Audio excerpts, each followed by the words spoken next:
I am Daniel Madison. Welcome back and thanks for being here.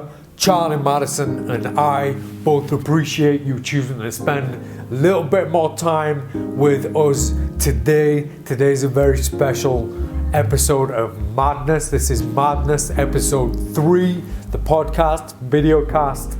Still don't know what to call it. I guess it doesn't really matter, but this is a very special conversation between myself and the creator of this deck of playing cards. The whole crew, the whole team came together for the weekend, so we filmed so much. We've got so much footage to get through, and I wanted to focus on this first. So without further ado, this is episode 3 of Madness, featuring the one, the only Dan Williams.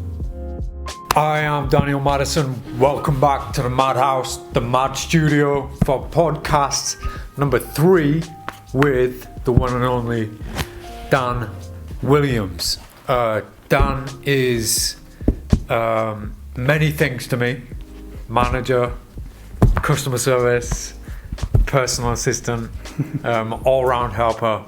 And so yeah, yesterday Dan and the whole team came up, so we got the whole team here at the minute, so we're definitely taking advantage of everybody being together, and we just had to have a podcast because we've got a lot to talk about that could be helpful and useful to anybody watching this. And we've got a really good place to start, which is been spoken about many times, but not from this perspective, which is you've done a Kickstarter campaign. Yeah. And that's the deck. Champion deck series. That's the one. The first one. And you hit some problems along the way. It was a very successful campaign, but then you hit some troubles afterwards. Yeah. Do you mind talking about those? Yeah, no, it's a long journey, as everyone will know who picked them up and backed this deck, which I'm forever thankful for. Blows my mind that these are even a thing. But yeah, a long old journey. Problems that going into it, obviously that's the thing about running, even just producing playing cards. You can't go on Google, find a guide and find someone who's put their experiences out there. There is no help, and I've also learned that just from my run-ins as well, the companies that allow you to make your own mistakes, there's no real guidance or help there either. Which is strange in itself, but a whole different thing. But yeah, getting these printed, obviously the Kickstarter went amazingly well. Got a little bit tight towards the end. Had some incredible help from some very special people who came through right at the death, did some work, got the decks out there. Paul Rich was a massive part of that. Yeah. Forever thankful for that as well. But yeah, just getting them made. Obviously, even before the Kickstarter, I spoke to Cartamundi about getting them produced. They were my first choice at the time. Just made sense in terms of not only were their decks at the time amazing, the stocks they were printed on incredible. But yeah, just logistically, it just made sense. The USPCC in the US, shipping and all the rest of it. But yeah, I ran into issues with them and the print alignment and all the rest of it. Even just getting responses from them and a conversation going on was tough. This is USPC. No, Cartamundi. Cartamundi early on, the first stage. Before Kickstarter. You just want to get in touch with the company, ask these questions and work out, and obviously they want you to be fully funded. Kickstarter fully funded before you start talking to them, which obviously makes sense from their end. But yeah, a frustrating time talking to Cartamundi, just wasn't happening. Like, I'd have an inquiry and they say, I'll get in touch with the head office, blah, blah, blah. 3 months later, no response from anyone. Reach out again. Endless loop. Because could never seem to make any progress. So I just got, yeah, a little bit, I don't know, burnt by that experience. I'd found out other things. I talked to people, you know, who are amongst, you know, the Alliance Art Circles to produce playing cards, and their experiences. And there was some, I don't know, I don't actually know the ins and outs, the details. I don't want to talk about anyone's business either, because it's not for me to say. But there was some issue with Cartamundi stocks and what they had available, and they just weren't open to the conversation. Because I know that go back to the Charlie decks, like the Scarlet Charlie decks, they were printed on something special, something all round that was, I think everyone agreed at the time was just the nicest deck. Yeah, and then that stock disappeared. And when you tried to talk to them about it, it's like it never existed, which was really strange. I think that's because they believe that the replacement, like I'm not sure what it's called. It's like B09.2 or something. Right. They believe that was better because it was thinner. Right. And they, listening to the industry, thin decks. It sounds like everybody wants thin double decks. Crushed, you know. Double crush, which is not true. I've got a lot of sympathy for Cartamundi. Yeah. A lot of forgiveness and sympathy, because they went from pretty much nobody knowing about them, and then all of a sudden, the demand. Everybody went to Cartamundi, and they found it. I think they found it a little bit of a struggle to keep up with, and the demand took over, and they had teething problems. So yeah, I've got sympathy, and I know what that feels like. So after that, you decided to go to it was USPC. Look at the logistics of printing with USPCC. I mean, the thing about why Cartamundi was the first choice is you get the freedom of being able to print a smaller stock. With USPCC, everything's a minimum of 1,000, so your funding target's right up there from the get-go. Whereas with Cartamundi, you can afford to just print 200 and set that funding target nice and low. I knew that it was a little bit. It was a bit of a gamble with USPCC in terms of funding. Obviously, you know, I don't have a following, definitely didn't at the time, on Instagram or anything like that. No real platform to even really deserve producing a deck of cards, other than that I wanted them for myself and it's something I wanted to do. And just had to hope that there were other people out there who liked them as well. So, USPCC, just jumping into that deep end, and that's what it felt like, deep end.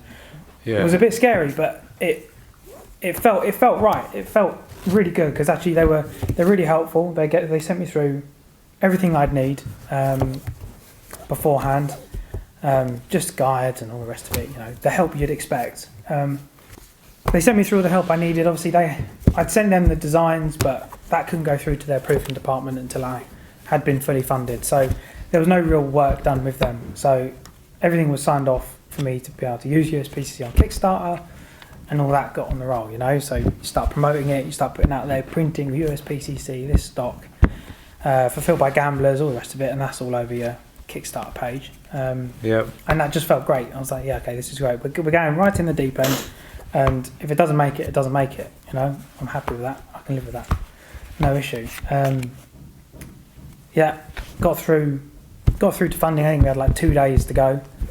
We jumped over the finish line, which is incredible. I mean, it's a roller coaster of a ride, Kickstarter, because you start really strong and you think, that's it, we've done this. You know, you're 50% like 5 days in, and you're thinking, sweet. But obviously that's everyone who's, you know, really close to you, supports you, and, you know, wants to really get there. That's not the promotional work or whatever you're sharing out there as you go.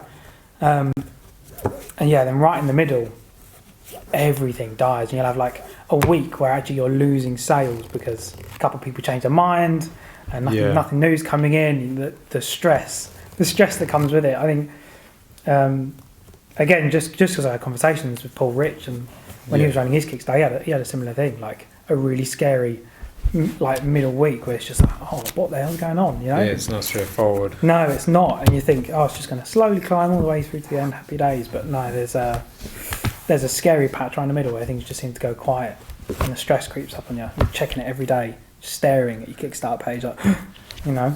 But yeah, that came through to the end and we got our funding, and obviously you go to USPCC and you're like, right, yeah, funded, great. Move on with printing. What do you need? You send your artwork in, submit all that, and it's a fascinating thing. So send all the artwork in, and they came back after, I think it was only like a week. So I'm thinking Kickstarter finishes, send off the artwork, we'll be printing within 4 weeks. Fulfillment, happy days. But yeah, they came back and said, oh, we've got some issues with your artwork, just correct these couple of things. So I was like, okay, yeah, fine. I thought I'd done that. Obviously I had no experience previously, Sure. so I was just going with what I was sort of told at face value. Send that back, bounce back again with some more corrections, send off those corrections, bounce back again, and this went on for, it must have been a good month or two of just bouncing back artwork. And the shame of it is that I'd gone on Kickstarter after funding, like a week after funding, it's like, artwork's been submitted, we're moving forward, and that sets that expectation. Everyone's like, oh sweet, great. But yeah, it was difficult to then go on Kickstarter every time this happened, thinking this was the last time, and go, oh no, delays, having to explain. Yeah, exactly. So the main issue that you had with the Champion, this is the first prototype deck. Yeah. That you did. Yeah, that was. And who was this through? That's Make Playing Cards. Make Playing Cards. Yeah. Turned out pretty well. Yeah, they turned out really good. But then the USPC, there was a part of their kind of a contract, kind of their. So basically, once we had so many back and forths, we finally got to the point we worked out what the problem was. Is that essentially you have a pattern, you submit it in your playing card format, as you'd see it in real life, and that pattern, especially something like this is a good example. Yeah.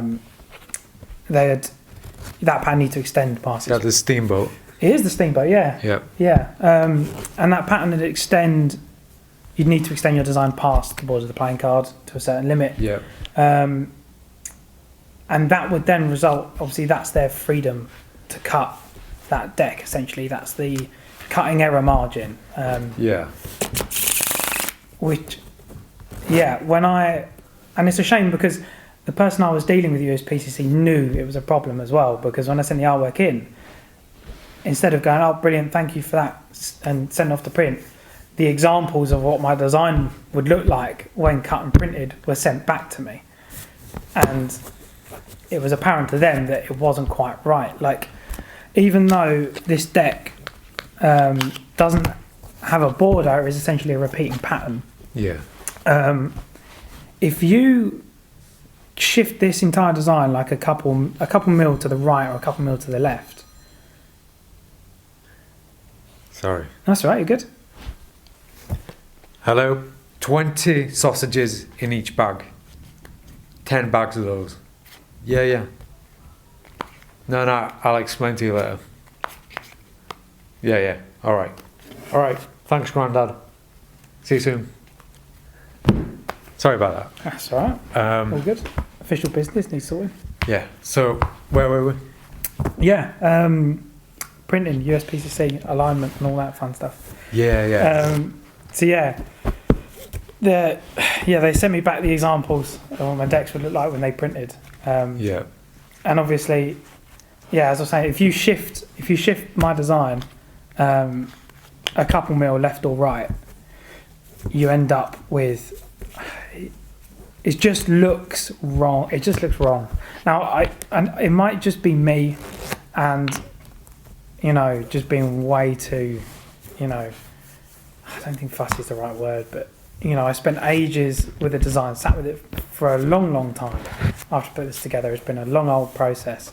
You know, I'd shared it through the early days of the Alliance as well. It was very early days. That had been knocking around, and people would give me feedback and help me with it and all the rest of it. So it was settled in my mind. Like the white diamonds across the design are fitted so grid-like throughout the entire design that you just shift that. Not only does it ruin the deck, you end up with basically the pattern where it closes.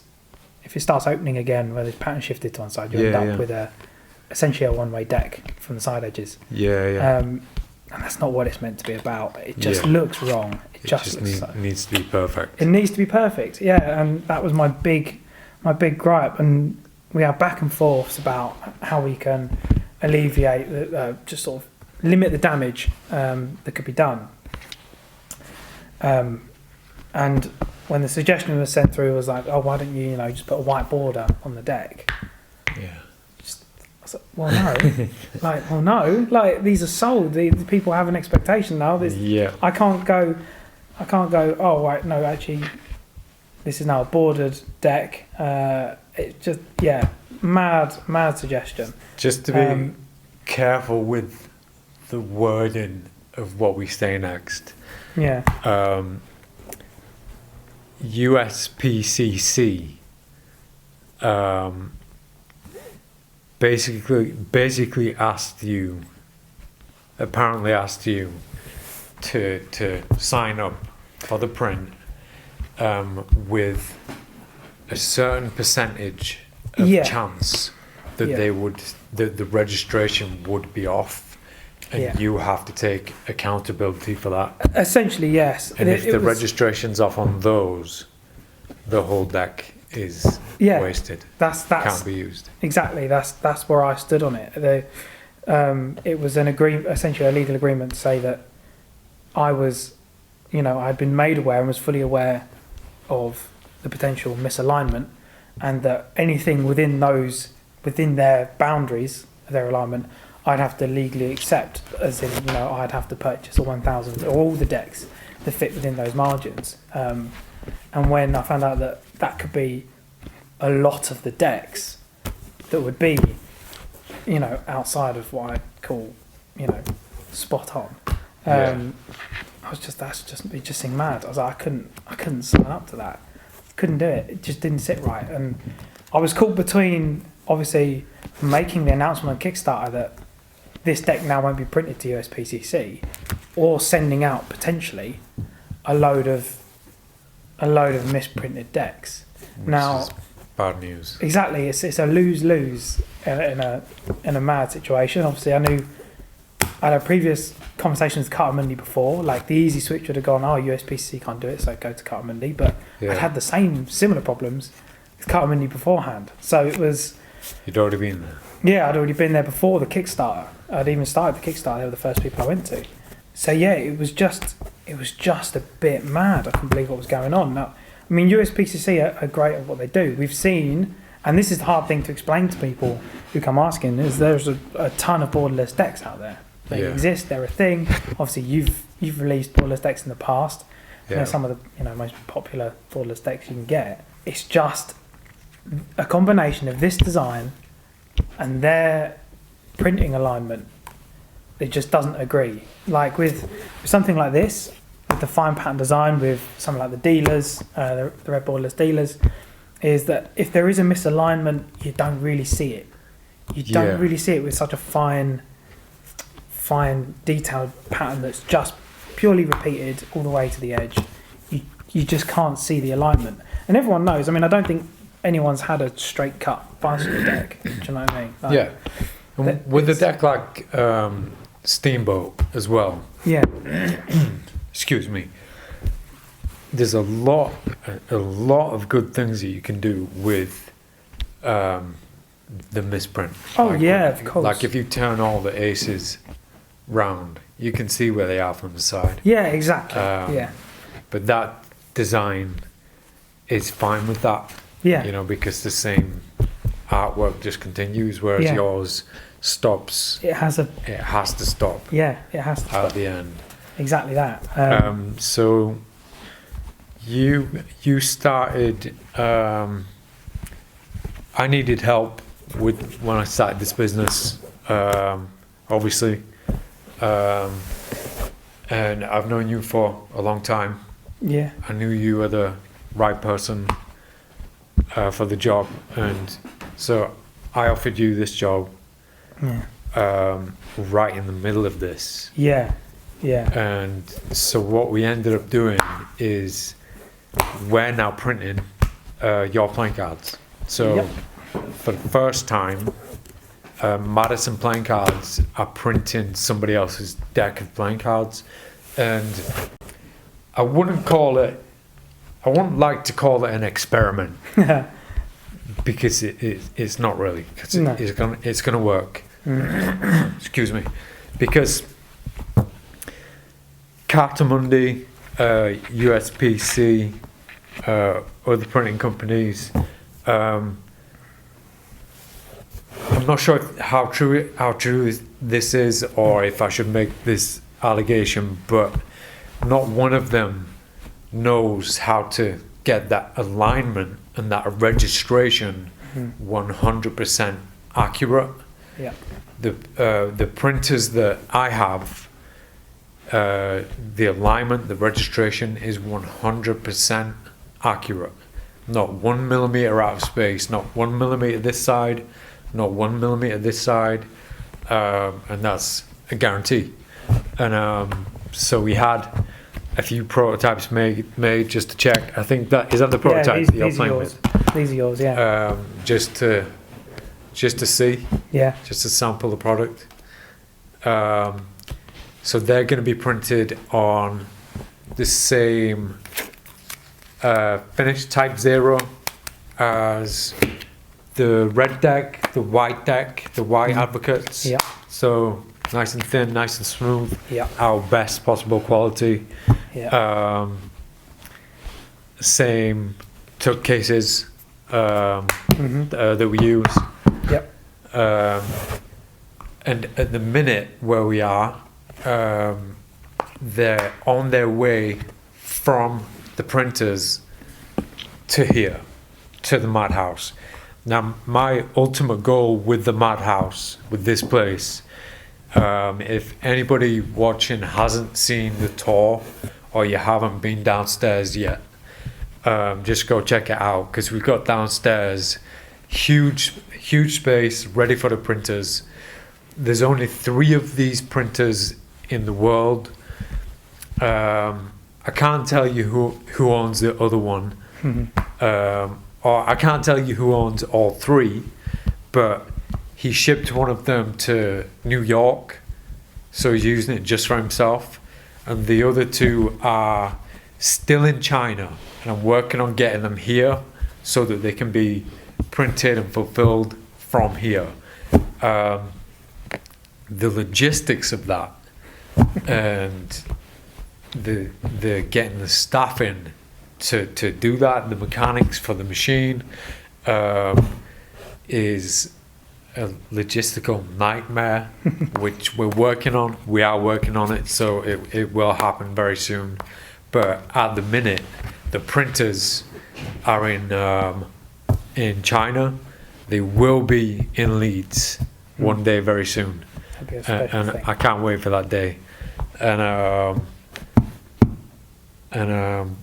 what was I going to say? Yeah, because that's it. What a lot of people do, they look at the bottom of the box, and for legal reasons in China, they have to Yeah. print made in China. Like, for some reason, like, I don't put it on the boxes when You have I to. submit them, Yeah. and sometimes they don't check. So, like, if you look at the Sky Advocates, it doesn't say made in China. Don't think the Stingers do either, do they? I think they do. Anyway. I'm not sure about the Stingers. Somebody else I saw it on. And yep, the Strangers don't say made in China. What happened was as well, online, a few people brought it up, made in China, not supporting China or trusting China, but a fact that an allegation, let's say that maybe a few people don't want me to talk about, is that the guy who made the 3 printers that I've just mentioned, he also made all the printers for Make playing cards. He also made all the printers for Cartamundi, and he also made all the printers for USPCC. So if anybody complains about playing cards being made in China, just think about that. Like, your cards are being made by Chinese machines.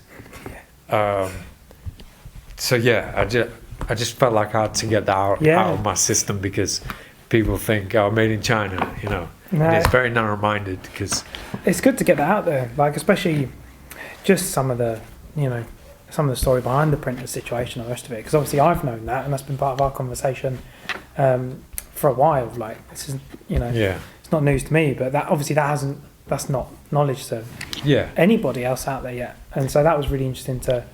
Obviously, I got a couple of questions on Kickstarter. I was like, when you were announced, Madison Playing Cards announced the printers.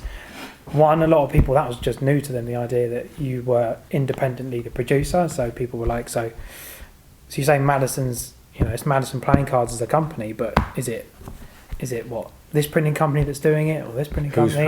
It's like, no, independent operation. It's hard to say that without, having, because it's not my story to tell really, in terms of the printers and this sort of journey that you're on, the ambition for the playing card business and the rest of it. But yeah, it was really interesting to see that, because obviously that appeared on my Kickstarter. A couple of questions like that.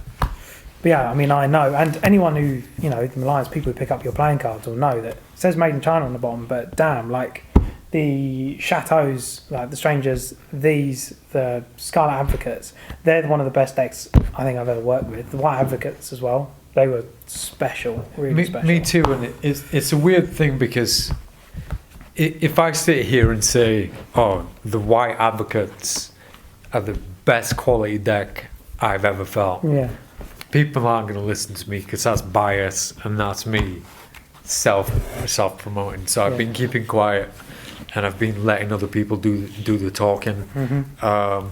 The tuck boxes, I've got one that's worn out. Let me see. I wanted to bring one that's worn out to prove a point. That's a little bit worn out. I've got one on my shelf. I've seen a couple about. Let's see if we can find a worn out deck of cards.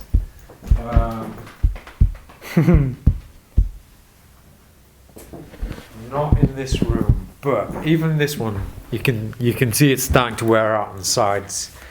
And for me, this is personally as well, I'm not sure how other people feel about this, but I absolutely love this. Absolutely love the paintwork coming off and the aging of it. And I mean, the box is sturdy and it's not going to fall apart. It's not going to break. It's thick card. But you've got this kind of age to it, which I think is a wonderful thing, a beautiful thing. It kind of shows the life of the deck, and it's also kind of a testament to how well the deck is, because the box shows how long I've been using this deck of cards, how well used, which is a long time, and they last a hell of a long time. I think I was trying to think of the video that I shot.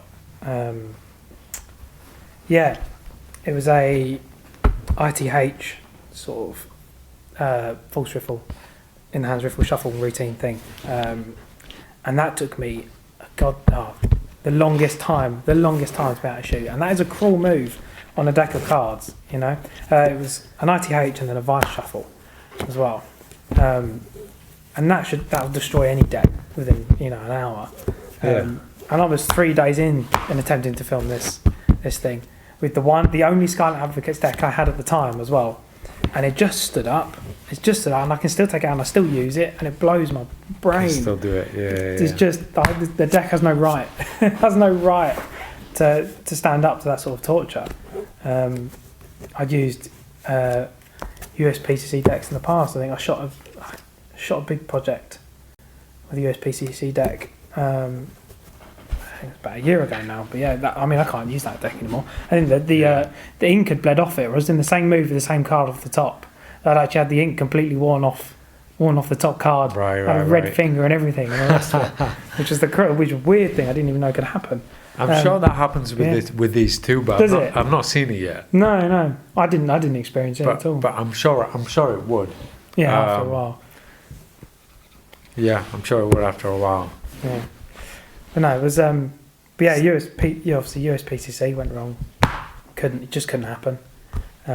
Got very lucky. The timing just worked for these to happen with you and your printers, and then it was just working out how to put that out there, and to make that decision. I knew not everyone would be happy. You can't make everyone happy. It's just it's not going to happen. My friend JB said he did a lecture once, and he was talking about how he started Theory 11, and he said he stood on the edge of a cliff with all the pieces to build an aeroplane, and then he jumped, and then on the way down he built the aeroplane, and then by the time he got to the bottom, he learned how to fly, and I guess that's kind of how we're doing it, and how I'm operating the business, because I've never done this before. I've never done this business before, and also the printers that we're using, there are only 3 of them in the world, and only 2 people have access to them, exclusive access to them. One of them's in New York, one belongs to him. I won't tell you who he is, but the other 2 are exclusive for Madison playing cards. So, which is a good thing, which is why I'm able to get them over here, and it's a lot of equipment. Like, if you ever seen a printer machine? Well, yeah, probably the length of this room. They're they're huge. But they'll fit downstairs. Yeah. 2 of them will fit downstairs. So with the Champion deck series, we're kind of doing this because you're part of the family now. Yeah. But in the future, it is a possibility, and there's the potential there to be printing for.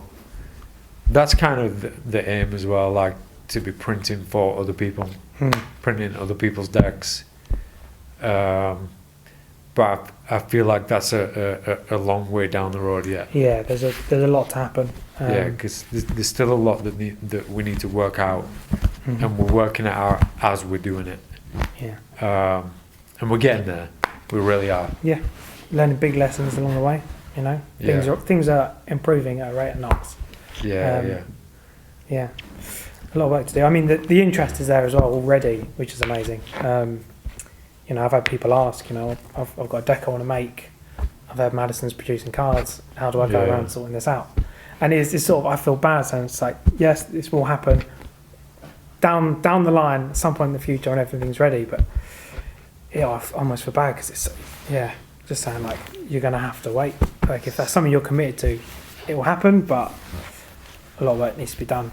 But so it's fascinating. Tell me about the sock. The sock, yeah. Do you know what? That was a funny thing.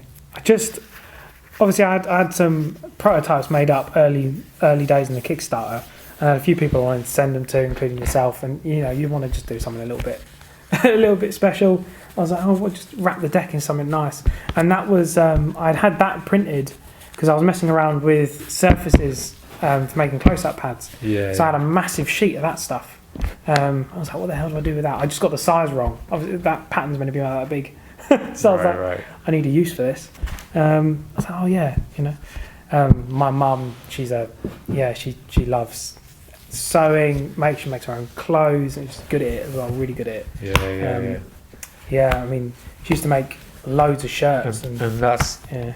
that's not with every deck, is it? No, it's not. There's only like I've made 6 of them just for. Thank God. Imagine, yeah, just That would take a lot of time. 1,000 deck socks. You could maybe do that as like an extra side thing, like Yeah. if you want one. Yeah, I'll sort I of think it's really cool.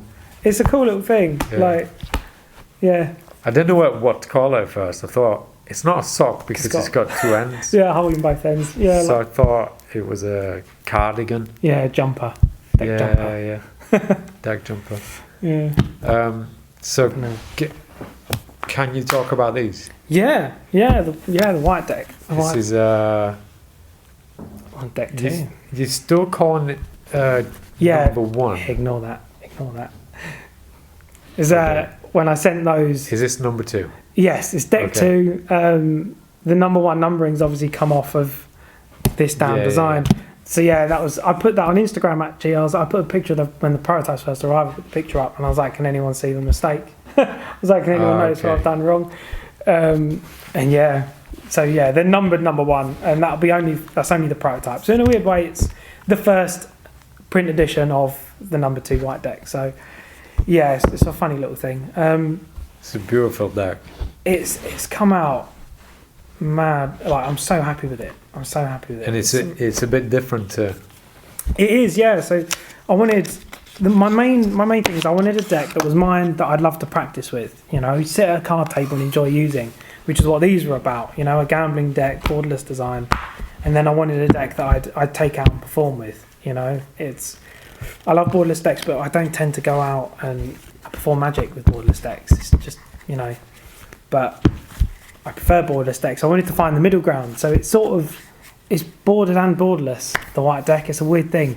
The borders are so thin and the pattern bleeds. That, Yeah, the border works on there. yeah, it's as good as. Is this MPC? Again, yeah, another NPC Again, prototype. MPC.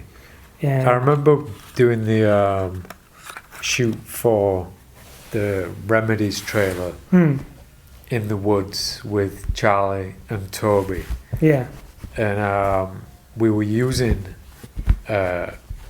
one from MPC, yeah, and yeah. it lasted. Like the quality was good. They stand up. You know, they stand up. They're a do bit stand up. stiff. There's something They're a bit a bit stiff. odd Yeah, about yeah, them, yeah. but they do hold up in a funny way. Like something about it.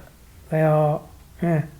They take a beating as well. They get a bit clumpy. I think the finish isn't, you know, perfect. I mean, I know they've got different stocks MPC, but you need to bulk buy them. But yeah, for a prototype, if you want to start promoting decks, they handle great, so you can shoot trailers and whatever, and they look brilliant on camera. Yeah, they do the job MPC because there's no one else really out there that can do.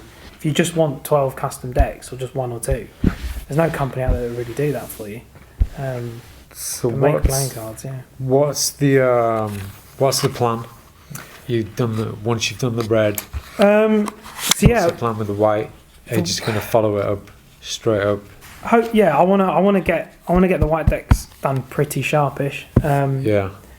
I don't. It's a weird thing. Like at the end of the day, these decks are made for me. Like I made them for myself. Like, you know, it's a bit selfish. There were other goals there. That's very, very special to me, just from name, title, and some cards in the deck. Yeah, it's one of those decks that I wanted to create a deck that was mine, but in anyone else's hands, it's just another deck. You know, Yeah. it's anyone can use this. It's not got much. You know, it can be associated with anyone and be used for anything, with some very special hidden causes for myself personally. But yeah, the white deck, I want to get out the door when these start dropping in hands and people have these, Yeah. and then I'll start pushing on with these. And again, whether I go Kickstarter route, I don't know. That's something for us to talk about. Yeah, that's a different conversation. Yeah. This is I remember when I first spoke about these on film. Definitely a casino vibe Yeah. straight away. Casino Royale. You could see those in. There's something about it. Yeah, It's a weird one. it's a beautiful deck of cards. It's the black and the red as well. You don't see, and I was thinking about it. It wasn't like an intentional choice, but you don't see many decks. Not in my memory anyway. Probably am wrong, but the black and the red, you don't tend to see patterns like that. You'd see the classic red and white, Yeah. classic red and white contrast. Don't tend to see black ink printed on red. It's decks. hard to do as well. A repeating pattern Mm. well. It's hard to do it right and well and get the spacing well. It's a bigger challenge than doing a minimal deck. Yeah. Much bigger challenge. Talking about the white deck quickly, just to wrap up, like talking about the printing issues with USPCC, one of the big reasons why it wasn't going to work is because if they couldn't print this design, the repeating borderless design, they were never going to be able to print the thin borders on this Yeah. without losing. I mean, to be fair, this cut is very close, very, very close to losing pattern off the edge, but the MPC prototype. But yeah, it just made no sense. I think if I'd have sent these designs through, they might have had a meltdown, the person I was talking to in the emails, because we've been trying to get these done for so long. But yeah, this was just, the long run, another solution had to be found, because it wasn't happening. It wasn't happening at USPCC. Yeah. Which at the end of the day is a shame, but you know, it is what it is. And at the minute, there's so many people printing playing cards. So many people. Yeah. The waiting time and the printing queue is, I think, at USPC, I think, is it 6 months? Wouldn't surprise me. And Cards Monday is pretty much the same. Mm. So you got to wait a long time before your deck gets printed, which is something I'm really happy about with ours, because as soon as we press print, it's from China to here within 3 weeks, Yeah. which is a wild dream come true. Yeah. So you're you play the drums. That's another passion of yours. Yeah, I do indeed. The other side of my life. It's magic drums. It's what I do. It's a massive. It's all I want to do in my life. Really, that's it. I flip between the two. Like, I don't know whether I'm a better magician than I am a drummer, or a better drummer than I am a magician. Do you find the two disciplines helpful? Yeah, For a change? they correlate so much. I mean, just for an example, I think it was a good few years ago now, but I think it was in your bottom deal masterclass, if I remember correctly, just talking about all these hand stretches and the rest of it. And I think it was the first time you touched on something like that, just warming up the hands for certain moves.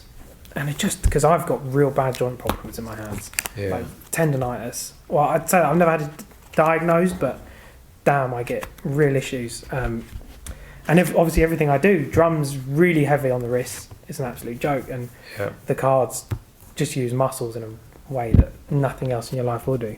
But yeah, those stretches made a massive improvement. Saved my drumming. I used to have to take 3 months off at a time because I just couldn't do anything with either hand.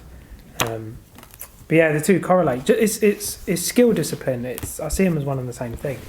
You know, there's a really famous drum teacher called Jared, and he said every time you hit that snare, even if you hit it horribly, absolutely horribly, you're, one hit closer to perfection out of the 10,000 times you need to do it. And it's sort of the same. It's the same discipline in playing cards. You'd hit the worst bottom deals of your life over and over and over again, and you're one bottom deal closer to perfection. Yes.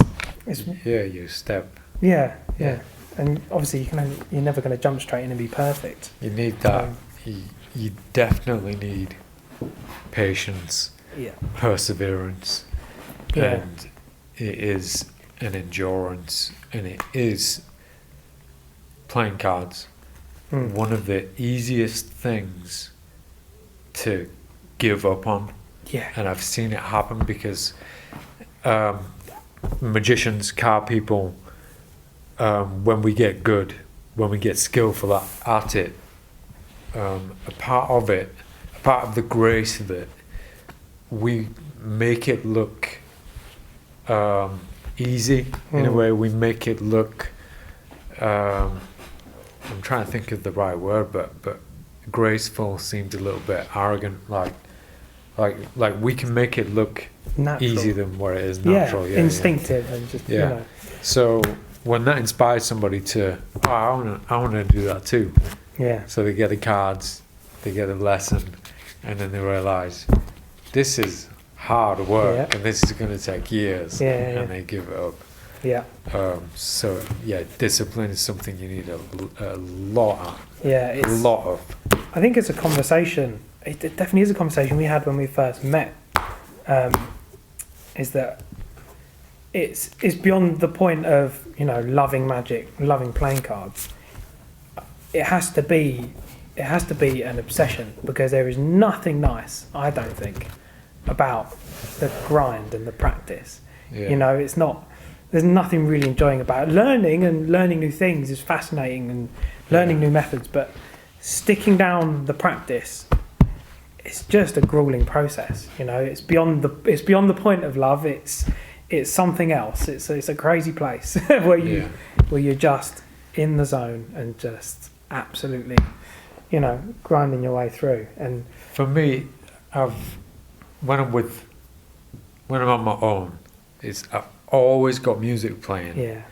and it's just me and one move Mhm. for as long as I can be Yeah. in that position, you know. Mhm. And you end up, even if it feels like a horrible thing at first, and I've heard a lot of people saying, or feeling down because they don't feel like they're getting anywhere. But the strange thing is, a little bit like, this is a strange thing, a little bit like weight loss, right? You don't see your own weight loss No, yeah. because you're with yourself every day. Yeah. When you're practicing, you don't see your improvement Yeah. because you're watching it as it happens. Yeah. So it's hard to know kind of, you know, when you're improving, and it's easy to assume that you haven't, or you are not improving. Yeah. And I think a lot of people go looking for tips, help, and advice Mhm. when at the wrong time, when they Yeah. don't necessarily need to. Do you know what I mean? Yeah. It's. Because they feel like they need help, Mhm. when really they're doing it right. They're doing the right thing. They just need to continue doing it that way. Yeah, you just got to be in it Yeah. and just keep going through the process. I think one of the biggest tricks really to understand is that it's more not so much the practice and what you're doing, but it's the mind, it's the discipline of it.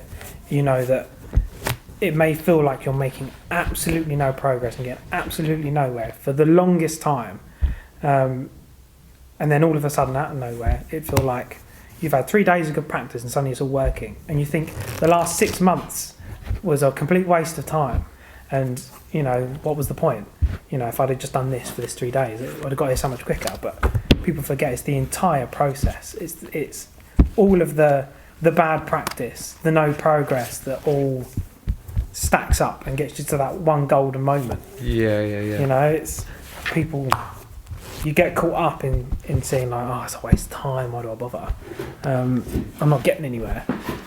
It does. It all stacks up, and you just need to know even if you're feeling them things in the moment, that's all part of it. And, you know, if you keep going, you know, you're succeeding in exactly that in that development process. It's If you had some advice for anybody going into Kickstarter, because you've been through it, what would it be? Don't stress too much. That sounds so basic and probably quite unhelpful because it's don't worry too much about it. Yeah. Keep it under wraps. Like just know that as long as you know you've put everything you can into it, you know, creatively and whatever, and you have faith and love for your own project, whether it be playing cards or anything else that's going to Kickstarter, it can get you in a really unhealthy place really, really quickly. Like that month through the fundraising period was just, I might as well not been present on this planet. Like it was crazy. I was just constantly on my phone, constantly, and that's just it's a really ugly place to be. It's not nice for anyone. Like even silly things, you get caught up in the stress and the panic, because you start over promoting, which is a really big trap to fall into. It's like every day, right, I need to put 6 pictures out, like buy my deck, and you almost you start spinning yourself into, am I going to annoy people? Am I going to put people off? Yeah. You know, you just need to almost turn the world off. It's something I talked about recently. Just narrow your vision. Just you know, be chill about it. Go with the flow. You know, it's a good thing as well. Get some people around you. You know, some people you're close to. Give you a little bit of help. Discuss, bounce ideas off of. I think that's really important. Just have other people who understand. Maybe have done it as well. You can just give you a bit of support and a little bit of, you know, help. But yeah, just don't get caught in the stress and the anxiety of it, because it's I feel stupid about it now. It's just like, you know, but it's a crazy little world. You come from this tiny little bubble. Not just me, but everyone around me was like, every day is like, I've seen you've just hit this percentage. I'm like, yeah, I know. You're the one watching it. I know. I'm seeing every single backer that comes in. I'm like, you know, there isn't a detail of this I haven't looked at 10 times. You know, and it's just not healthy. It's just not healthy. Enjoy the process. At the end of the day, what you're doing is exciting. It's amazing. Yeah. And enjoy it, and you should just enjoy it. Yeah, exactly. Yeah. Crazy little world. Because it results in something wonderful. This is what you would consider a fully customized deck of playing cards, because you've changed everything. Yeah. But that doesn't mean it doesn't look like a deck of playing cards. Yeah. Like you've just kind of added your own touch. Yeah. Subtly. Yeah, it's a subtle, like, even the court cards, I mean, they look like court cards, you know, but there's a couple little tricks in there, actually. Obviously, everyone knows what standard courts look like. Maybe said it's a little bit of a challenge that I've actually swapped, I don't know what to call it, like court card bodies, like the formats, the designs, and put them onto other playing cards. So like, I won't say, but say like, what you'd normally see as a Jack of Spades in any other deck is actually the Jack of Hearts. It's a really funny little thing. Right, yeah. Just from that front. But yeah, like the structure's all the same, but all the pattern work, all the designs, it's all custom. But I just wanted it to look like a deck of cards, you know, because I've gone out there, I've performed, and you get those people who go like, well, these look funny. Are these a magic deck? What are these, you know, which is a strange question, but you want it to pass that like innocence test. They're just a normal deck. There's nothing to it, just a deck of cards. And just add a little bit of me to it, you know. Are you going to, at any point, share the Queen of Hearts story? It's a difficult one. It's a tough, because essentially that is what this deck's all about. That's where it's come from. No, it's not. She was. I was trying to track her. She was there. I'd literally just cut the deck. Yeah. Like that's what the name's all about.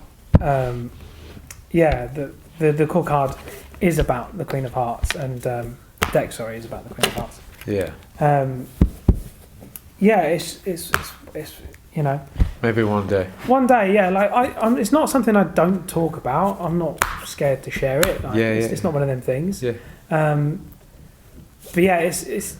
I've never put it out there. I've made it. I've put things out there to say like this is really special to me, and the Queen of Hearts specifically is really special to me.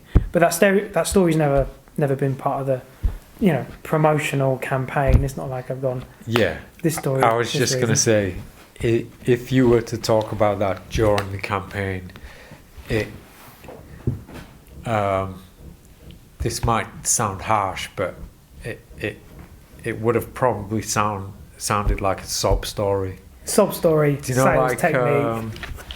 X Factor? It's exactly that. When they've got those. Yeah. Your story's I really can look sad. after my family now, and yeah. So I'm glad you didn't tell. Yeah. It just because at the end of the day, you are selling a deck of playing cards. It's a product to be sold, whatever it means to you. So if you make that a fundamental part of the campaign, it ends up just looking like a sales technique. No matter how it feels to you personally, that's sort of what it becomes. Like people have asked and come to me and said, because that's out there. There's little bits of that out there, that about the Queen of Hearts and why it's special and why it's. So people have come and asked, and I've spoken to you about it. I'm happy to talk about it. Yeah. But shoving it up on an Instagram post on the Kickstarter campaign just seems so strange. But yeah, it's one of them things. It's everything I've achieved up until this point. The reason why I'm still here is and doing what I do, and to the point I don't see it as a choice. Like I will make a life out of drums and out of playing cards, and magic as a performer is about the Queen of Hearts and that story that comes with it. Like I don't think I'd have even really started playing drums without this story, and pursuing it, because one person had faith in me and believed in me to the point that they forced me into that, really pushed me into that corner. It's like, stop messing about, get on with it. You've got talent for this, do it, like do something with it. And it became, everything I existed for. And it's one of them stories, and obviously your motivations change as as time passes, and and now in the present, like me and Megan, it's massively changed my life, but in a completely different place. But all those inspirations are still there, Like we're now we see ourselves as a proper team, like a creative team, with similar goals and aspirations, which is sort of what, I don't know if I'm allowed to talk about this, but a deck that's down the line, we shall say, this is the past, and this is my story, and all the rest of it, and that comes further along is the present. Is it's everything that my life is in the present, and it's perfectly fitting. It's ready to print. Yeah, it is. Yeah, it is ready to print. Yeah, it's, but that's we'll look forward to that one. We'll share that at the appropriate time, as we say. But yeah, it's one of them things, So we're gonna wrap up. We've been talking for it's been a good while. Quite a long time, and just like in the last video, I've been spending this whole video demonstrating the dirty B swear word theory, the soap theory, which is making your shuffling and making the way you handle cards look like you've never touched a deck of playing cards before, which is the most devastating weapon for cheating at cards at a card table. And just to show you, I'm just gonna grab this camera.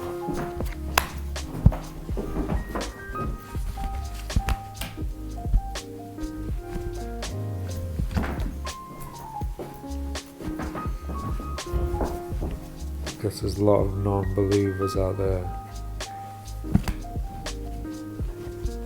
And we got not a card out of place.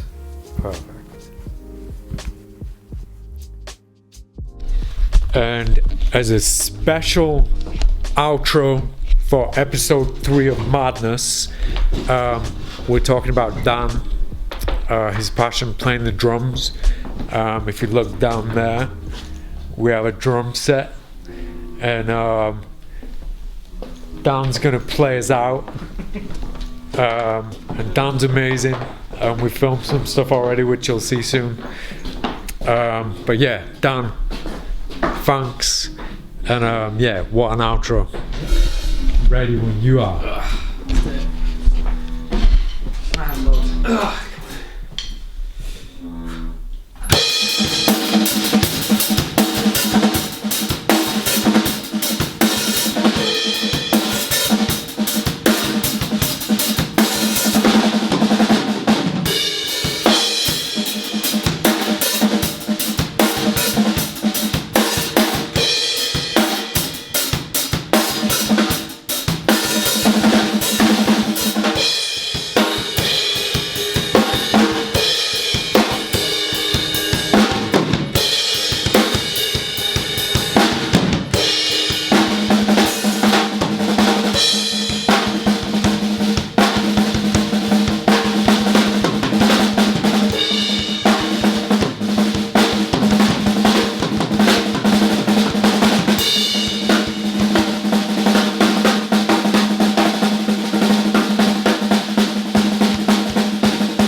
Madness.